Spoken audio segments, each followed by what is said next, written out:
Sir, pwede ka lang galing bukid doon? Pamain nila?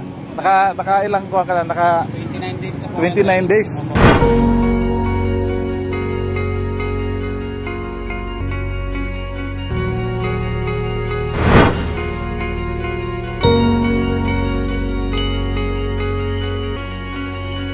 Ang bukid noon, nagbisikleta siya. 6-9 days.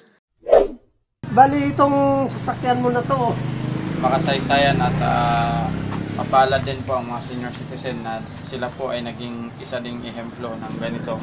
Dahil maraming mga senior citizen na until now gumagamit pa rin ng ganito para kumita at makabili ng kanilang pangangailangan sa araw-araw. itong mga nakakabit na mga sticker nito na napakarami. Sila po yung witness at naging pasahero po sa aking paglalakbay. Ano ito? Wala kang hinahabol na pabuya?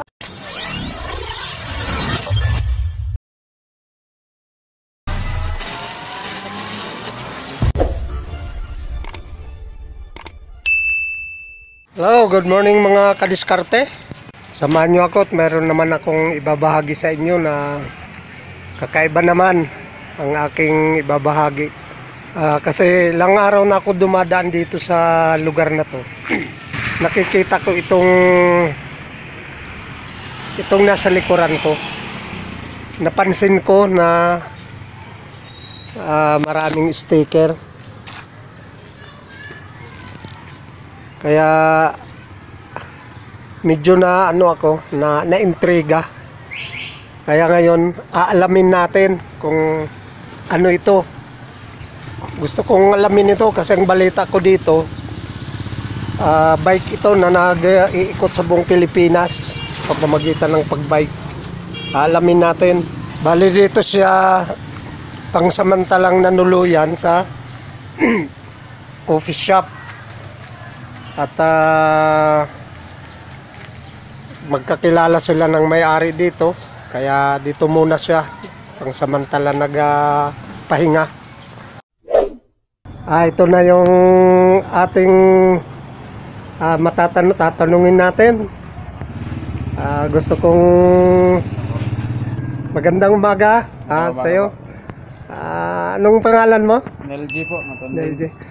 Bali, may tatanong lang ako sa'yo kasi medyo na-intriga ako dito sa nakita ko na napakaraming sticker nitong iyong sasakyan. Karangalan ko ang makadaw pangpalad ka ngayon at makilala. Saan ka galing na lugar? Bukidnon po. Bukidnon. Bali, Mindanao po. Mindanao. Ano ang layunin mo sa ganito? Libutin ko po ang buong Pilipinas po bilang kauna-unahan at panaginip lang ng mga matatanda. So, sa pamamagitan nitong padyak, ito pa rin ko po ang kanilang panaginip. Grabe, napakagaling. Bali, paano mo naisipan na gawin ito? Actually, ito po ay pangalawang beses na po na nangyari. Ang una po is nagsakripisyo po ako. Ito po is committed for achieving the dreams of senior citizen na lang po. Galing. Bali, kailan ka nag-umpisa doon sa January 5 po. January 5. January, bali, kuwan na tayo ngayon. December po. Halos isang taong ka na. Mag-isang taon na January 5 po. Bali, yung panahon na yun na ginugol mo, talagang nag-iikot ka. Pang 22 po ito na probinsya po. Pang 22 na po ito na probinsya. Bali, itong mga nakakabit na mga sticker nito na napakarami. Sila po yung witness at naging pasahero po sa aking paglalakbay. Ayun.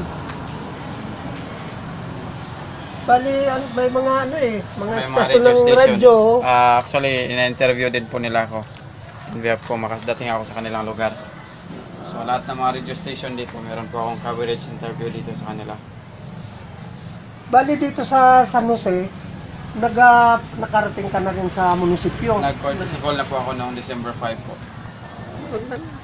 Ilang linggo ka na dito nag-stay? Nag-1 week na po. 1 week na. 1 week na po ngayong Monday. Next Monday. Ngayon, na araw. 1 week na ngayon na araw. Bali, itong sasakyan mo na to, makasaysayan at mapalad din po ang mga senior citizen na sila po ay naging isa ding ehemplo ng ganito. Dahil maraming mga senior citizen na until now gumagamit pa rin ng ganito para kumita at makabili ng kanilang pangangailangan sa araw-araw. At itong sasakyan mo, kung sakaling matapos ka na sa misyon mo, Depende na anong po yan. gagawin? Depende na po yan sa national kung ano po yung plano nila dito. Sila na po yung nakakaalam. Grabe yung sakripisyo na ginugugol mo dito. Ano ito? Wala kang hinahabol na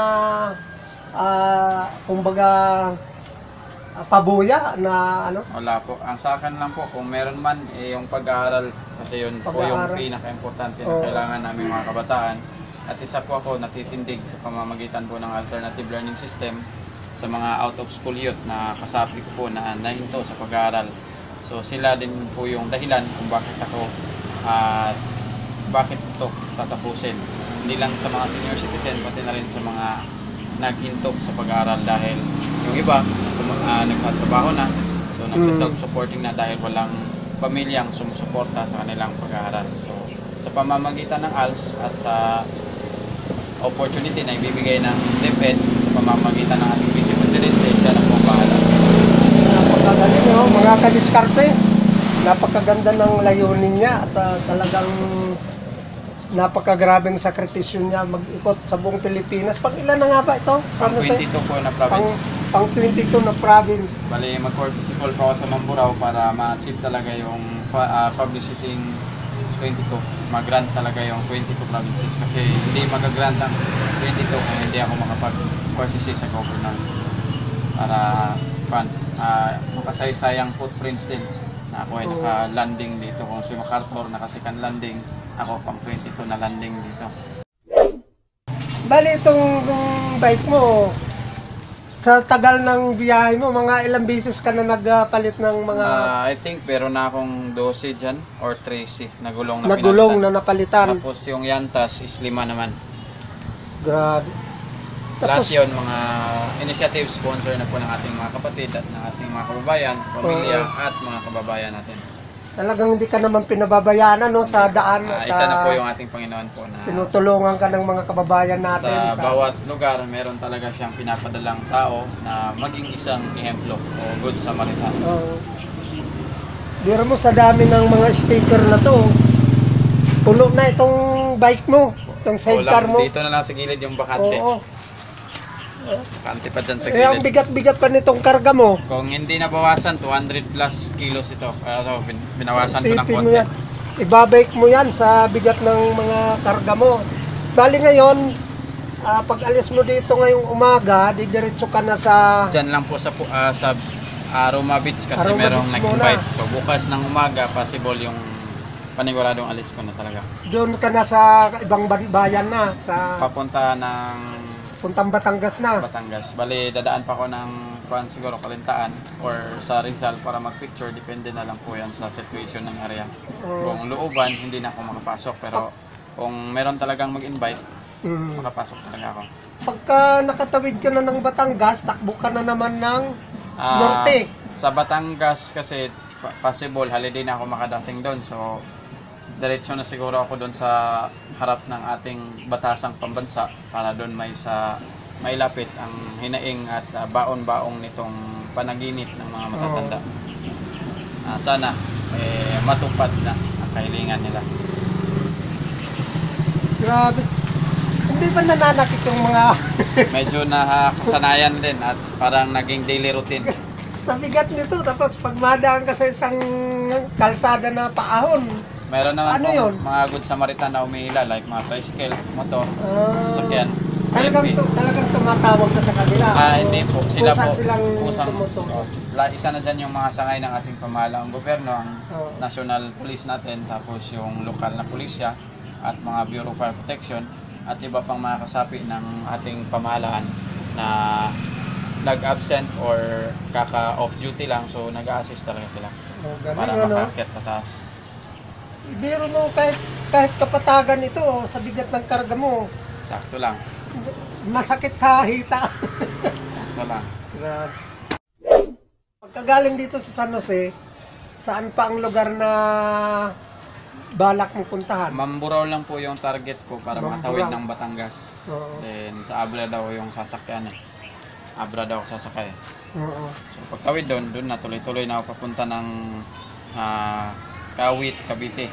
Doon sa lugar kung saan unang nagayway yung bandila ng Pilipinas. Oo, Kasi din magwawagayway din siguro ako doon kasi meron akong dala-dala doon dyan na sarili kong bandila na ang nakatitulo sa ating bansa. galing. Ako lang yung nagbitbit galing sa Mindanao. 4 na beses ko na yan nawagayway sa mga bundok inakyat ko. Una doon sa Tawi-Tawi, pangalawa sa Ipil, then pangatlo sa Cebu, then pang-4 dito sa Palawan. Bali, itong lugar na to, kaya napunta ka dito, bali, magkakilala kayo ng Sa kwan po, May-ari dito. family po ni Navarro po. Navarro. Sila ni Uncle Parang Alexander. may sticker na dito ng coffee shop eh. Ito, nandito sa baba. Ito. Crystal Coffee and Cake.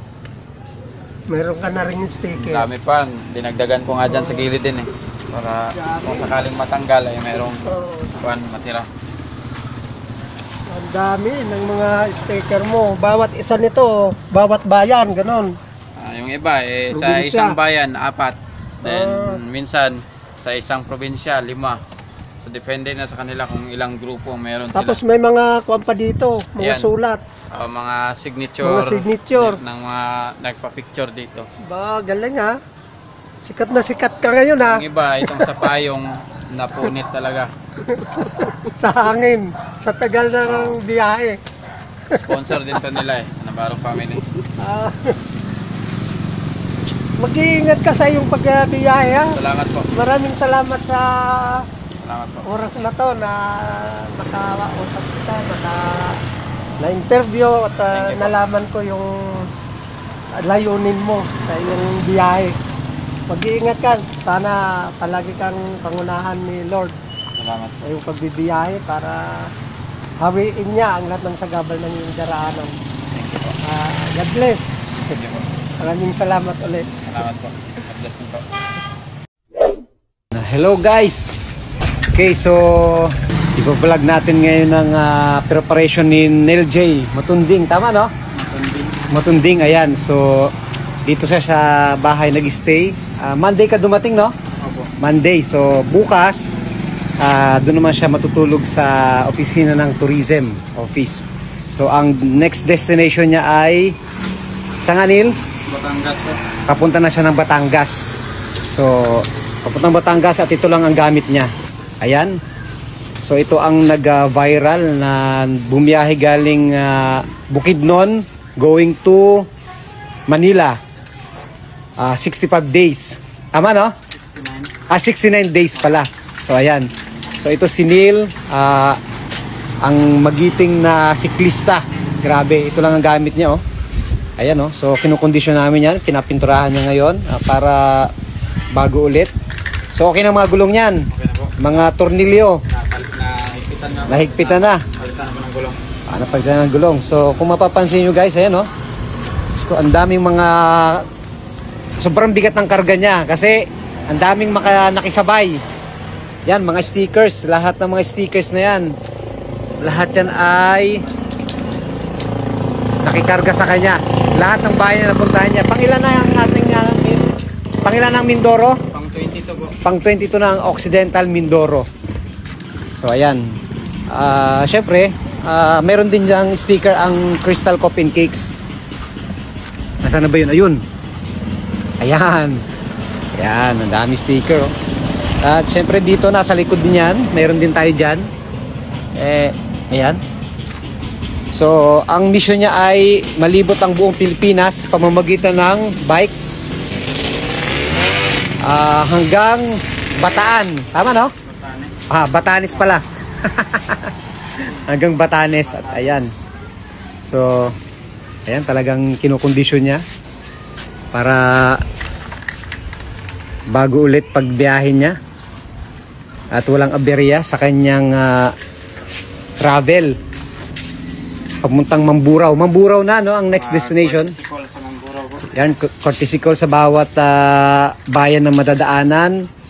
Rizal, Kalintaan, Sablayan, Santa Cruz, basta lahat ng madadaanan niya na bayan ay nagko-courtesy call siya. So ayan, so ang lakad niya nito ay ano to, ang tawag doon? Nakatimbre na.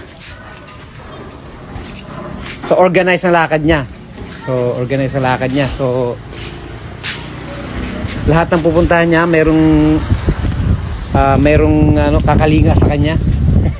Nagkataon lang dito sa bahay ay kababayan nila ito sa Bukidnon, yan nila Crystal.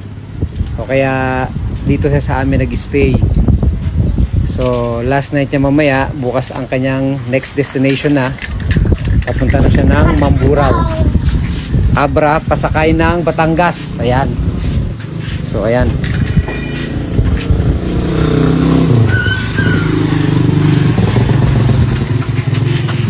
So okay. So abangan natin ang sunod na journey at travel ni Neil sa mga susunod na buwan na eh. January na next month. January na eh. Okay, sige.